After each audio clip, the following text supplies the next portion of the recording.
สวัสดีค่ะดิฉันนางประสานพิกุลเงินนะคะเป็นประธานกลุ่มแม่บ้านเกษตรกรลำบะลอยนะคะกลุ่มของเราตั้งมาตั้งแต่ปีพศ 2543ก็จะมีเกษตรตำบลเกษตรอำเภอแล้วก็ผู้ใหญ่บ้านอบตสมาชิกสอบตนะคะมาประชุมจับกลุ่มจัดตั้งให้พวกเรามาจัดตั้งกลุ่มให้รู้รักสามัคคีค่ะให้พวกเราสามัคคีกันให้จะว่าทำไงจะได้ในชุมชนในหมู่บ้านจะได้มีอาชีพทำกันให้เป็นอาชีพเสริมจับกลุ่มตั้งแปรรูปปลาล้าทำปลาปกติแล้วในที่พื้นที่ของเราเป็นพื้นที่ลุ่มนะคะหลังจากทำนาหน้าน้ำก็น้ำเยอะค่ะน้ำท่วมปลาก็จะมาจากธรรมชาติก็จะมานะคะแล้วเราได้ปลามาแล้วเราขายก็มันก็ขายถูกเราก็ไม่รู้จะทำอะไรเลยก็ได้วิชาจากปู่ย่าตายายนะคะนำเดิมทีทำปลาร้ากินกันในหมู่บ้านเราจะเก็บไว้กินกันเองเราก็ไม่ได้ทำเป็นธุรกิจค้าขายอะไรนะคะก็หันมาจับกลุ่มมาตั้งกันแล้วก็หาวิธีสู่ท้องตลาดทำปลาปลาจะมีปลารวมปลาร้าปลากระดีปลาช่อนคือแปรรูปปลาครบวงจรว่าเถอะค่ะแล้วเราก็จะมาทำปลาร้าผงปลาร้าก้อนนี่มาปี56นะเราได้มาพัฒนาใหม่ค่ะปี56เรามาพัฒนาเราจะทำยังไงก่อนจะที่มาของจะเป็นปลาร้าก้อนเนาะเราทำปลาร้าปลากระดีเอาไปขายคู่แข่งก็เยอะก็เราวางแผนอนาคตของเราไว้ว่าต่อไปเราจะขยายตลาดให้กว้างขึ้นค่ะแล้วเราก็จะต้องดูแลรักษาคุณภาพค่ะให้ว่าได้รสชาติคงเดิมไม่ให้เปลี่ยนแปลงค่ะคือจะทำให้มันอยู่ได้คงที่นะคะแล้วก็จะขยายตลาดไปแล้วรักษาคุณภาพให้ดีที่สุดความสะอาดเน้นความสะอาดให้ลูกค้าผู้บริโภคมั่นใจนะคะในที่ว่าเราทำในครั้งนี้นะคะเราก็จะวางแผนการตลาดขยายตลาดออกไปอีกให้มันในอนาคตข้างหน้าค่ะก็จะพยายามว่าจะให้มันดีที่สุดนะคะตอนนี้ปัจจุบันนี้นะคะเราช่องทางการตลาดของเราก็ขายทางออนไลน์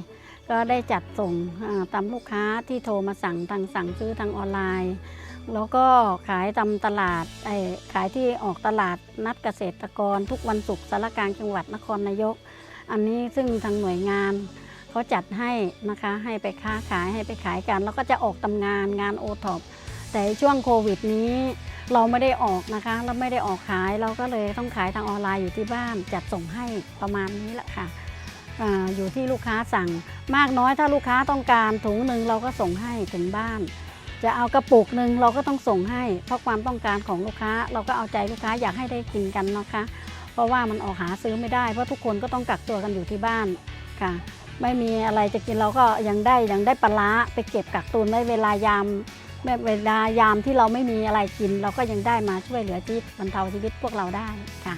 ครับโครงการ1ตำบล1มหาวิทยาลัยนะครับหรือโครงการ U2T นะครับเป็นโครงการของกระทรวงอุดมศึกษาวิทยาศาสตร์วิจัยและนวัตกรรมหรือกระทรวงอวนะครับเป้าหมายหลักเลยจริงๆคือทางกระทรวงเนี่ยต้องการที่จะให้เกิดการพัฒนารากแก้วอย่างยั่งยืนต้องอธิบายก่อนนะครับว่าคำว่ารากแก้วนั้นหมายถึงอะไรนะครับตัวของรากแก้วในความหมายของกระทรวงอวนั่นคือตำบลระดับชุมชนนะครับสิ่งที่กระทรวงอวต้องการคือเราต้องการให้ประชาชนนะครับในระดับชุมชนระดับตำบลนั้นมีความอยู่ดีกินดีมากขึ้นนะครับก็เลยครีเอทโครงการนี้ขึ้นมานะครับแล้วก็อีกเป้าหมายสำคัญอีกประการหนึ่งของโครงการนี้นะครับก็คือการจ้างงานนะครับเป็นที่ทราบกันดีนะครับว่าอยู่ในช่วงของโควิดนะครับทำให้มีนักศึกษาจบใหม่ไม่สามารถที่จะหางานทำได้นะครับรวมถึงบัณฑิตก็อาจจะมีการตกงานประชาชนในพื้นที่มีการตกงานนะครับเพราะนั้นก็เลยมีการจ้างงานขึ้นมาด้วยนะครับก็โดยในแต่ละตำบลนั้นนะครับก็จะมีการจ้างงานในส่วนที่เป็นบัณฑิตที่จบใหม่นะครับส่วนที่เป็นนิสิตนักศึกษานะครับแล้วก็ส่วนที่เป็นประชาชนในพื้นที่นะครับเพื่อให้เขาสามารถมีการจ้างงานอยู่ในระบบได้นะครับและสิ่งที่สำคัญอีกประการหนึ่งนะครับเป้าหมายของโครงการนี้เป้าหมายโครงการคือต้องการที่จะทำในสังคมที่เป็น Big Data นะครับเพราะเป้าหมายของโครงการของรัฐบาลคือการที่จะ ทำให้ตัวของมีข้อมูลนะครับที่จะทำให้ขจัดเรื่องของปัญหาความยากจนไปอย่างยั่งยืนนะครับการที่จะขจัดปัญหาความยากจนอย่างยั่งยืนได้นั้น จะต้องมีเรื่องของ Data นะครับเพราะนั้นก็มีการเก็บข้อมูลนะครับฉะนั้นในทั้งหมด 20 คนผู้ปฏิบัติงาน 20 คนในแต่ละตำบลนะครับก็จะมีการลงไปเก็บข้อมูลเก็บ Data นะครับเพื่อดูว่าในชุมชนจริงๆนั้นนะครับต้องการให้พัฒนา